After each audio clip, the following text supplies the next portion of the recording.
پیر صاحب نے ایک واقعہ جو ہے کتابوں کے اندر لکھا ہے اور اپنے پڑوس یعنی پاکستان کا جو ہے یہ واقعہ ہے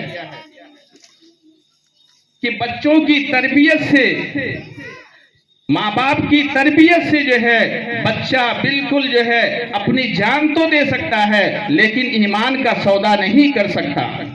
پیر صاحب نے لکھا کہ ایک بچہ چھٹی جماعت میں پڑھتا تھا، اس کے باپ کا انتقال ہو گیا۔ باپ نے اس بچے کی تربیت کی، چھٹی جماعت کا مطلب یہ ہے کہ بچہ 11-12 سال کا ہوگا۔ باپ نے اس کی تربیت کی، باپ نے اس کو اخلاق سکھلایا، باپ نے اس کے دل میں معرفت الہی سکھلایا، باپ نے اللہ کے رسول صلی اللہ علیہ وسلم کی محبت کو اس کے دل میں جو ہے بسا دیا، باپ نے قرآن کی محبت کو اس کے دل میں بسا دیا، باپ نے یہ سکھلایا کہ بڑوں کے ساتھ کس طریقے سے رہنا چاہیے اور جو ہے ماں باپ کے ساتھ کس طریقے سے رہنا چاہیے سکھلایا۔ اچانک اس کے باپ کی طبیعت خراب ہو جاتی ہے۔ باپ کی طبیعت خراب ہونے کے بعد باپ جو ہے اپنی زندگی سے نا امید ہو جاتا ہے، یعنی مرنے کے قریب ہو جاتا ہے۔ اسی اثناء میں باپ نے اپنے بچے کو جو ہے بلایا، نصیحت کی، وصیت کی، بہت ساری باتیں بتلائی۔ اس میں ایک بات یہ بھی بتلایا کہ بیٹا جب بھی اللہ کے رسول صلی اللہ علیہ وسلم کا تیرے سامنے نام آئے، جب بھی تو نبی کا نام لے تو بغیر وضو کے جو ہے اللہ کے نبی صلی اللہ علیہ وسلم کا نام بغیر وضو کے نہیں لینا۔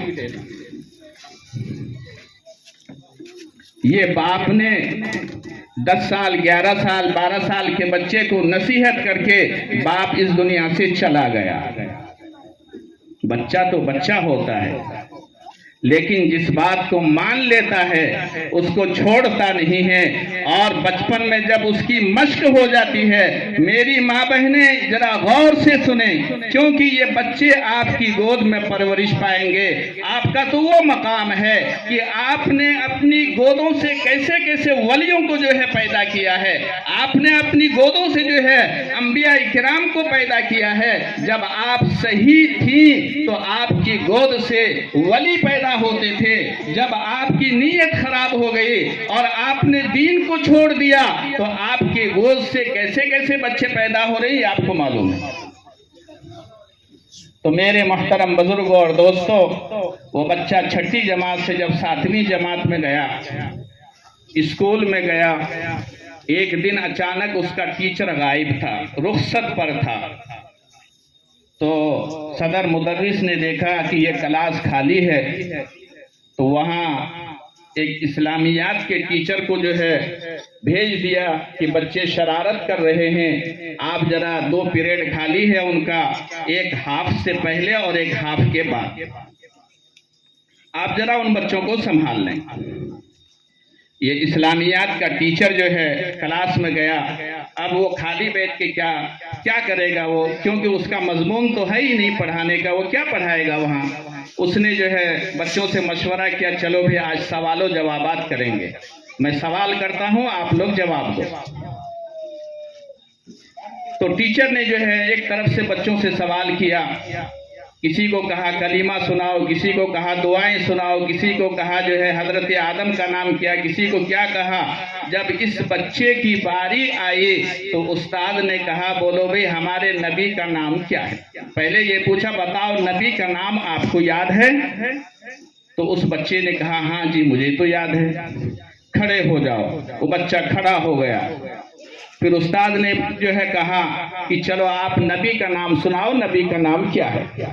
وہ بچہ خاموش ہو گیا۔ پھر استاد نے کہا کہ ارے آپ کو نبی کا نام یاد ہے؟ بچے نے کہا جی یاد ہے۔ سناؤ۔ پھر خاموش ہو گیا۔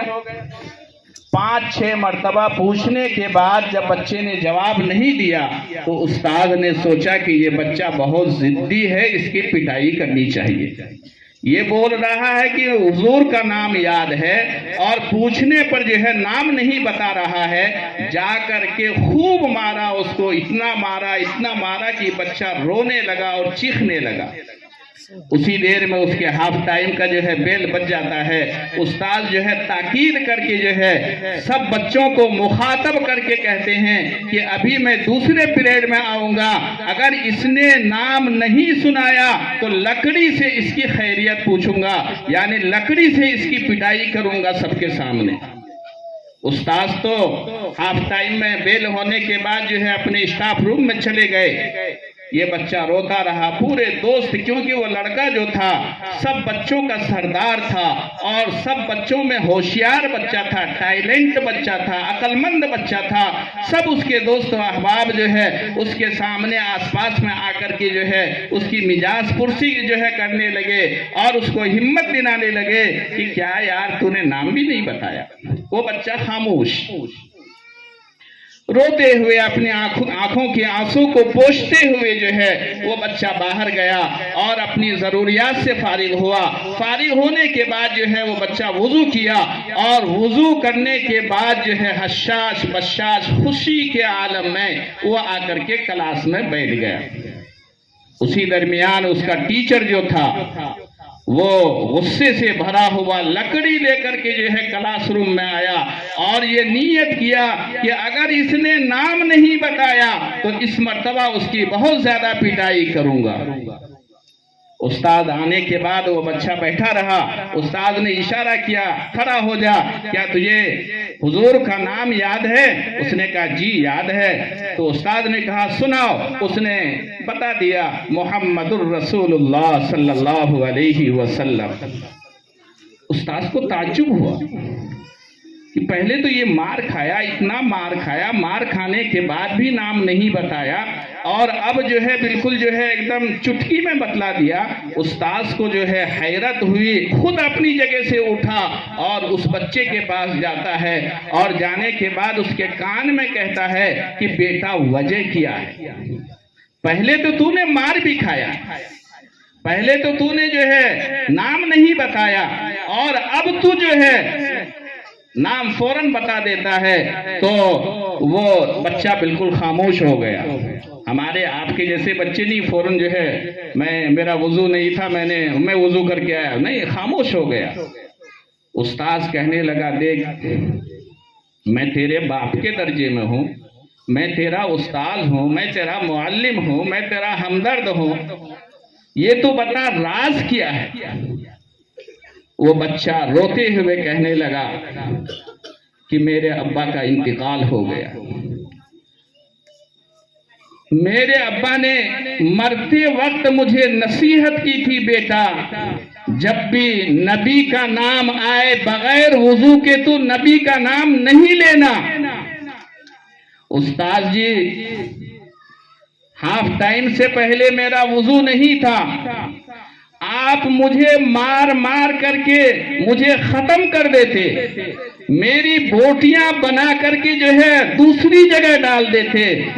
میں بغیر وضو کے اللہ کے نبی کا نام نہیں لیتا اور اب میں نے ہاف ٹائم میں چھٹی کے وقت جو ہے میں باہر گیا وضو کر کے آیا ہوں, اب آپ نے پوچھا میں نے نام بتا دیا. تو میرے محترم بزرگوں اور دوستوں, یہ ہے تربیت, یہ ہے تربیت. اس لیے ہمارے ذمہ داروں کو بھی چاہیے اور ہماری ماں بہنوں کو بھی چاہیے کہ اولاد کے بارے میں سوچیں. یہ اولاد امانت ہے, امانت. اگر آپ اس کی صحیح تربیت نہیں کریں گے کل قیامت کے دن آپ کے گریبان کو پکڑا جائے گا اور آپ کے دامن کو پکڑ کر کے جو ہے سوال کیا جائے گا اور خود یہی بچے جو ہے کل قیامت کے دن جو ہے اپنے ذمہ داروں کے بارے میں اور اپنے ماں باپ کے بارے میں جو ہے اللہ کے سامنے شکایتیں کریں گے کہ اے اللہ دنیاوی معاملے میں اور زندگی کے معاملے میں یہ لوگ تنبیہ کرتے تھے, مارتے تھے, گالیاں دیتے تھے, لیکن انہوں نے دین کے بارے میں میری مدد نہیں کی ہے. اے اللہ میں تو عذاب کا مستحق ہوں, میں عذاب کا مستحق ہوں، آپ مجھے جہنم میں ڈال دیجئے، مجھے پسند ہے، لیکن یہ ہمارے بڑے ہیں، یہ ہماری مائیں ہیں، یہ ہمارے باپ ہیں، یہ ہمارے محلے کے ذمہ دار حضرات ہیں، یہ دینی معاملے میں انہوں نے ہماری فکر نہیں کی ہے۔ اے اللہ مجھے عذاب دینے سے پہلے ان لوگوں کو عذاب دیجئے، پہلے ان لوگوں کو پکڑیے۔